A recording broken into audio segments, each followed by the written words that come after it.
আগে টাকা দিন, তারপরে মন্দিরে প্রবেশ করুন। আপনার কাছে যদি এই রকম নোট থাকে তাহলে আপনি সবার আগে ভগবান দর্শন করতে পারবেন। এটা হচ্ছে আমাদের হিন্দু ধর্মের বর্তমান অবস্থা মন্দিরগুলোর। কোনো দিন শুনেছেন মসজিদে কোনো ভিআইপি লাইন আছে? নামাজ করতে গেলে ভিআইপিরা আগে নামাজ পড়বে, বাকিরা পরে নামাজ পড়বে। কোনো দিন শুনেছেন চার্চে প্রার্থনা করতে গেলে ভিআইপিরা আগে প্রার্থনা করবে আর বাকিরা বাইরে দাঁড়িয়ে থাকবে, পরে ভিআইপিদের হলে তারপরে সবাই যাবে প্রার্থনা করতে? কোনোদিন গুরুদুয়ারায় শুনেছেন? শোনেননি। কিন্তু আমাদের হিন্দু ধর্মের দেবদেবীদের প্রমুখ মন্দিরে যদি আপনি যান তাহলে আপনাকে নিয়ে যেতে হবে প্রচুর পরিমাণে অর্থ, যদি আপনারা দ্রুত মন্দিরে দর্শন করতে চান। সব জায়গায় এই যে ভিডিও দেখছেন, আগে ভিডিওটি দেখেন, তারপরে বাকি কথা বলা যাবে।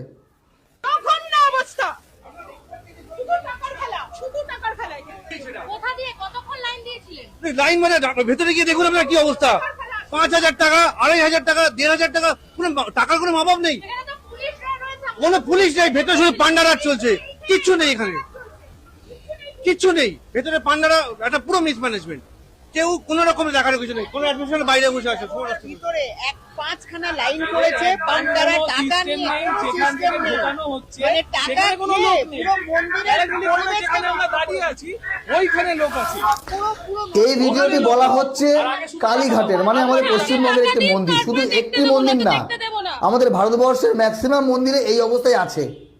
কোন কোন মন্দিরে টাকা লাগে না বা ভিআইপি লাইন নেই সেটা আপনারা কমেন্ট করে জানাতে পারেন। কিন্তু তারাপীঠ থেকে শুরু করে কালীঘাট মানে 500 টাকাও না, 2,000, 5,000, 10,000, মানে যে যত টাকা দেবে সে দ্রুত মন্দিরে প্রবেশ করবে। কেন এরকমটা? কেন ভিআইপি লাইন থাকবে? মানে ভগবান দেবতা শুধু কি ভিআইপিদের জন্য?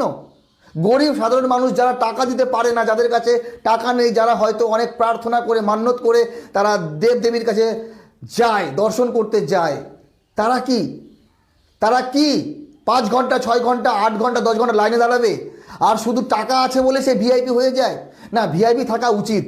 দেশের প্রধানমন্ত্রী, রাজ্যের মুখ্যমন্ত্রী, রাজ্যপাল, রাষ্ট্রপতি, অনেক সেলিব্রিটি যারা হয়তো মন্দিরে যদি ওপেন যায় তাহলে সেখানে ভিড় হয়ে যাবে, ঝঞ্ঝাট হবে, সমস্যা সৃষ্টি হবে, সেই ভিআইপি মানা যায়। কিন্তু টাকা দিয়ে কেমন ভিআইপি?